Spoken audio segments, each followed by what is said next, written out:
Friends, hope you all are fine. I'm Tanmay. I welcome you all in my channel Chemistry the Mystery of Molecules. So today we are going to discuss another important topic for the preparation of 5-member heterocyclic compound, that is pyrrole.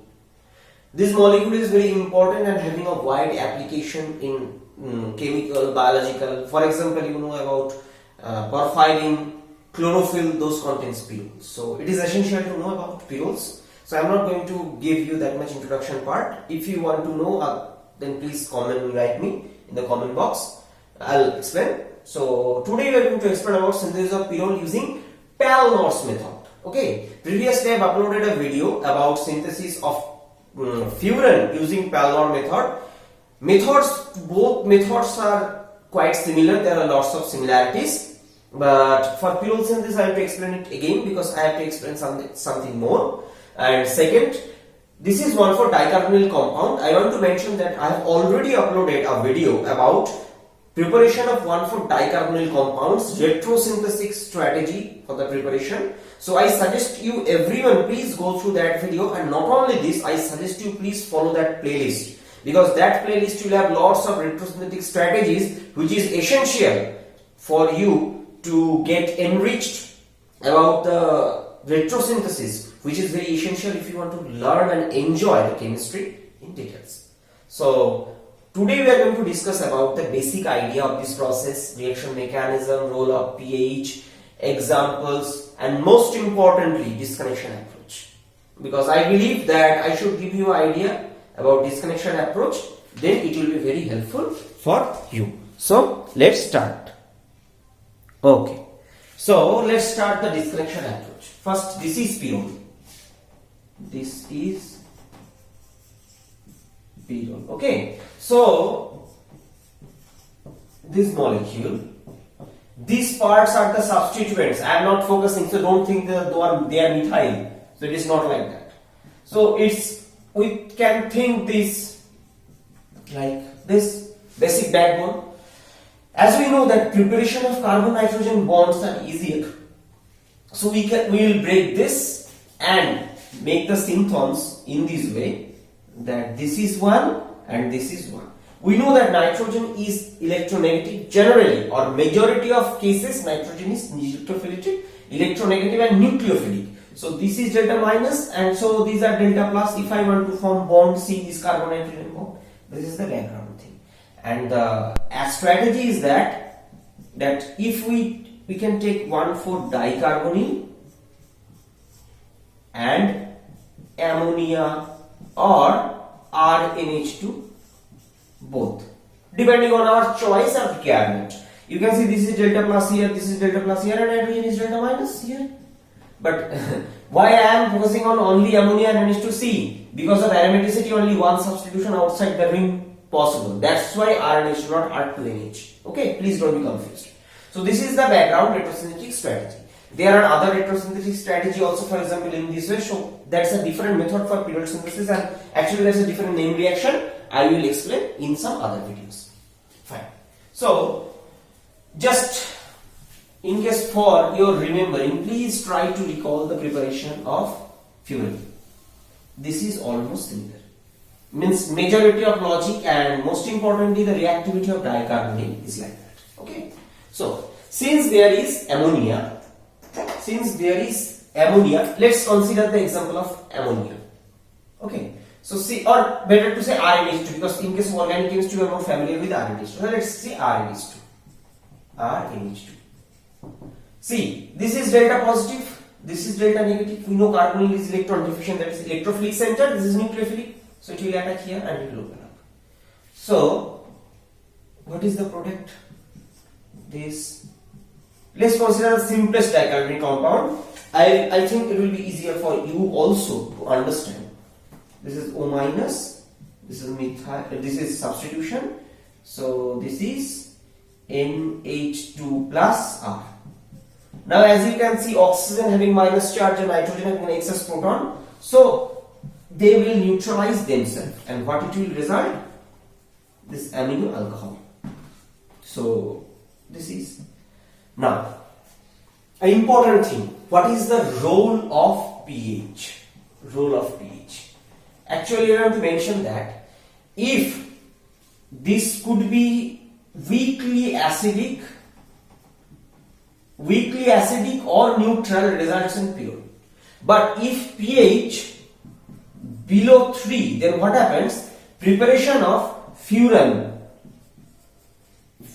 predominates. Okay, why?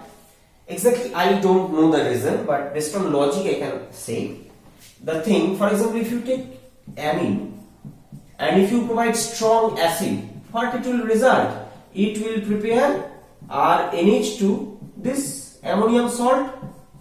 And how this is? Because this proton is given, this lone pair is given to the proton. So actually we know that this nitrogen, this ammonia is a basic molecule, or amine is a basic molecule. It gets hydrogen, it forms salt, and that is a very favorable process. That is the reason. So if you put acid excess, then what is expected? That all the nitrogen bases will be converted into salt. So if there is no nitrogen base, then after protonation here, this oxygen atom can follow the procedure for furan. So that is the reason why furan will predominate. Okay, fine. So this next step, what is expected? That see, we will consider now slightly acidic. So there is proton. So expected, so what will happen? This part will be protonated. Fine. And under this medium, it will push. Now you can argue that, sir, oxygen is less basic compared to nitrogen. Then why I am showing that OH2 is leaving? Actually, this protonation deprotonation is in equilibrium. So I agree, majority of case nitrogen may be blocked, but there will be some case where nitrogen feared. If it is equilibrium, sometimes it can do and open the bond. So that is how you can justify why this is forming. So this is oxygen, this, so this is the double bond NR. Now it can be protonated, or so there is no problem, but there will be some less protonated thing also. Parallelly, this part could also be protonated or not, but in this case, for example, in first case I have shown that okay, first case there should be protonation, it's normally expected if you do the reaction under weakly acidic. But if you are doing neutral condition, then mechanism will be different. For example, this protonation, without protonation it will attack, because we know the seed base formation, actually this is called seed base, this carbon nitrogen, this imine formation is called seed base reaction. It is facile, so it will happen, no problem. So in next case, since it's an intramolecular reaction, so it is a facile process. Consequently, what happens? This reaction will happen easily without presence or absence of base. So both, if you write protonation, then that is also right, this is also right. So what it will result? It will result this O minus, and see 1, 2, 3, 4, 5 means 5 member information. So this, and see this is using nitrogen. So this. Now see there is a positive charge on nitrogen. Fine. So see, you can think this about the imine. So it can undergo tautomerization, and second, it form a O minus. So this O minus can abstract proton from the reaction medium. So in presence of proton, this, because medium is slightly acidic, so what is expected? That this is OH, this is the nitrogen, this is this. This is R having plus. Now it can undergo tautomerization. So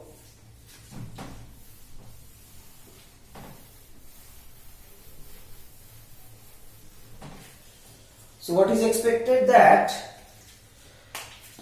see, there are proton from here, there may be proton in the substitution or here, but since we are focusing here, then it will. And another thing, if you think that okay, logically possible, that's the exocyclic double bond, stability of exocyclic double bond is relatively less compared to its endocyclic counter bond.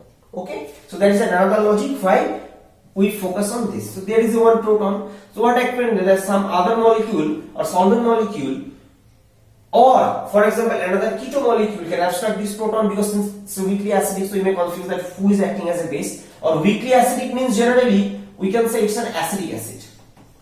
So from acetic acid, what it produces? H plus CH3COO minus, and we know that acetate is a comparatively means it's a weak base. So acetate can abstract also this proton also. Fine. So what expected? So it will come and it will open. So what is the consequence? Consequence is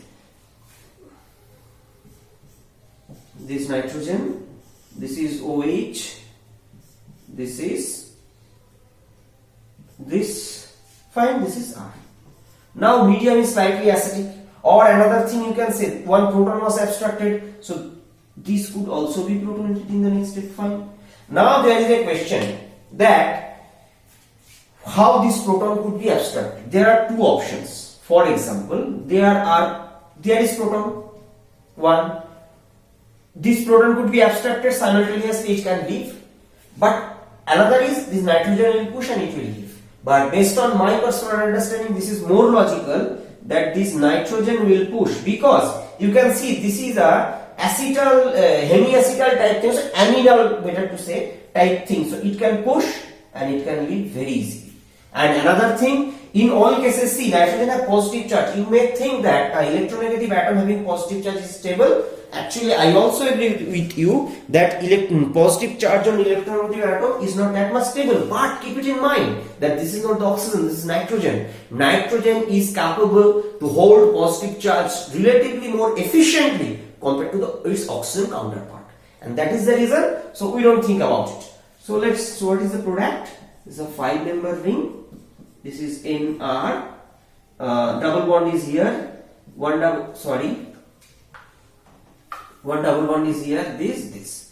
Now there was proton, and see, after this nitrogen become positive charge, so protonization will happen instantly. And second, see, right now till the ring is not aromatic, but if this process undergoes, means if it converted into NR, double bond substitution here and here, see, now the ring is aromatic, because this lone pair of nitrogen, these two double bond, all are having aromaticity, and this is having 6 pi electron, and according to Hugel rule, 6 pi electron is a number for aromatic stabilization. So in this way, using Paal-Knorr's method, Pyrrole is prepared. Okay, so this is the overall mechanistic description and disconnection approach.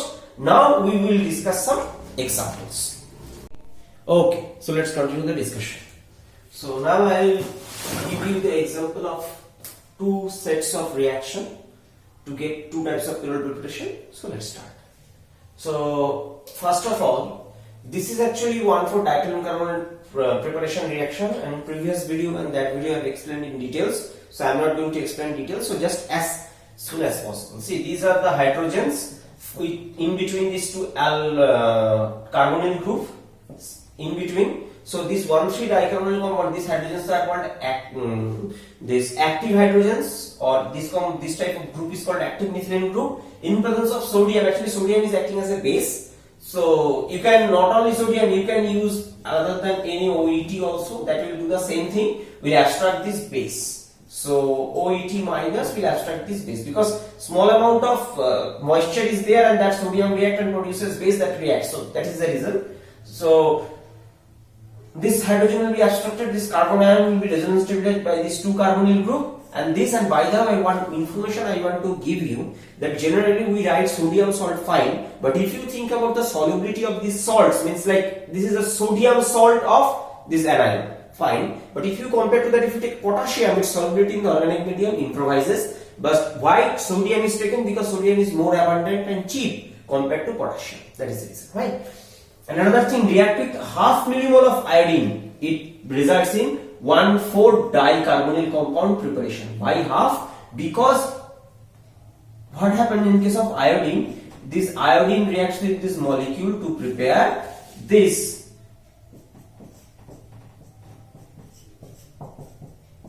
compound. Previously this is nucleophilic. This is right now this center is electrophilic. Okay, that is the reason why half amount. So if you give 1 millimole iodine, all will convert with this. So all will be converted into electrophilic agent. There will be no nucleophile present. That is the reason. And why dry ether? Because why here all are dealing with carbon ion. So if small amount of moisture is present, maybe in case of this very small amount of moisture, fine, that's no problem. But in other cases, that will destroy.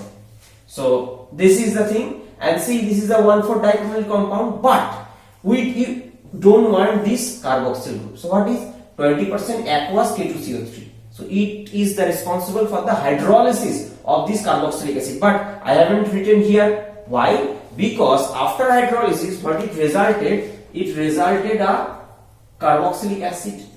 This, and see, this is alpha beta keto acid. Okay, so that undergo facile decarboxylation upon slight excess of heating. So slight heating is needed, and they undergo elimination, 2-carboxyl group elimination, and resulted in this final 1,4-dicarbonyl compound. And that dicarbonyl compound react with this ammonium carbonate or primary amine, resulted in this. Now question is, previously I have used ammonia. Why ammonium carbonate is here? It's actually, this is the salt. So salt means solid, easy to handle. And what is this ammonium carbonate? If you look at, carbonate means this, and along with that 2 NH4. NH4 means this is a, so NH4 means this is ammonia plus H plus. Okay, and what happens about this carbonate? This carbonate result in carbon dioxide formation. So 1 O minus is excess here, and in case of this 2 H plus. So means this salt means 2 millimole of ammonia. 1 millimole salt is equivalent to 2 millimole ammonia, 1 millimole carbon dioxide, and 1 millimole water. So we are mixing this. You may think, it's a crude way to think, you may think that this is mixed and produced a solid which is easy to handle. So in presence of heat it undergo, and if we use RNH2 then R substituted. If we use simple ammonium carbonate then simple 2, this is 1, 2, 3, 4, 5. 2,5-dimethyl pyrrole. Okay, fine. So this is one. And see, this is the second example. So in this case, what happens? This is also active methylene compound. In presence of base NO80, it converted into corresponding carbon. Means this minus. See, here we haven't taken iodine, we have taken sodium iodide. Why? See, the reagent is changed. This is alpha bromoketone, and we know that alpha halocarbonyls are very susceptible for SN2 reaction. And in this context, I want to mention, I have already made a video about the substitution reaction on alpha haloketone. Please go through that for your improvement of knowledge. So what happens? See, why iodide is needed? Bromide was enough. But actually, in order to improve reactivity, sodium iodide used as a nucleophilic catalyst. So what it does, this iodide minus attacks here via SN2 fashion, and it leaves and resulted in alpha iodocarbonyl. Generally, catalytic amount is enough for this purpose. So what happened? Now see, here leaving group, iodine became a better leaving group. Actually, it's a good nucleophile as well as it's a good leaving group. Consequently, what happens? The reaction rate enhances. So it attacks and it leaves. Okay, so what it resulted? It resulted this product, 1,4-dicarbonyl compound. 1, 2, 3, 4. See, previously there's an open chain, and this is a ring plus chain. So what it result? In presence of simple amine thing, it result a fused pyrrole. Fused pyrrole. So first one is a simple pyrrole, and second one is fused pyrrole. This is the importance of giving you this example. Additionally, since we are reading this little bit higher, I would suggest you should know how this 1,3-dicarbonyl is prepared. I will come about the electrosynthesis of 1,2,3-dicarbonyl, but this is little special because its method is little different. It is prepared from corresponding aromatic derivative. Means, see, this is resorcinol, and resorcinol in presence of catalyst, nickel palladium, and hydrogen gas. It's in hydrogenation to reduce this, and if you do this hydrogenation at a state, actually this molecule remains in another form, that is its corresponding this. Okay, so after hydrogenation, ultimately it resulted in the formation of this molecule. So I'll explain such thing later in details. This hydrogen mediated means hydrogen catalyst and some pressure to, I have written wrong. So okay, Actually, better I should not write in this way. OH, OH, this and result. By the way, keep one information in mind. This thing came. So this compound is 135 trihydroxyphenol. It undergo facile tautomerization and not remain, and it remains in corresponding keto form, because we know that this is keto is more stable and here this is more stable overall. So that's the thing will come later on, keto and tautomerization. So fine. So what we have learned today? We have learned today about the preparation of pyrrole using Paal-Knorr's method, which is associated with this 1,4-dicarbonyl compounds. I have discussed about the electrosynthesis approach, mechanism, role of pH, and finally 2 examples. One is normal pyrrole preparation, another is fused pyrrole preparation. So this is the total discussion. This is the end of this video. Thank you everyone for listening. If you really like my teaching, then please help my channel to grow. First of all, please subscribe my channel Chemistry and History of Molecule, and please press the bell icon to get the notification of every single video I upload. Secondly, share this video among your friends so that many people could be benefited, and that will be a big achievement for me. And the most important thing, the last one, is that please like this video and make some good comments. If you really think this video is helpful, and if you think that okay, some improvement needed, or there is some mistake, or you want to give me some message, please feel free to mention in the comment box. I'll try my best, first of all, to reply you, and second, improve myself such that you get more benefited from my teaching. So thank you again. Stay happy, stay blessed. See you in my next video.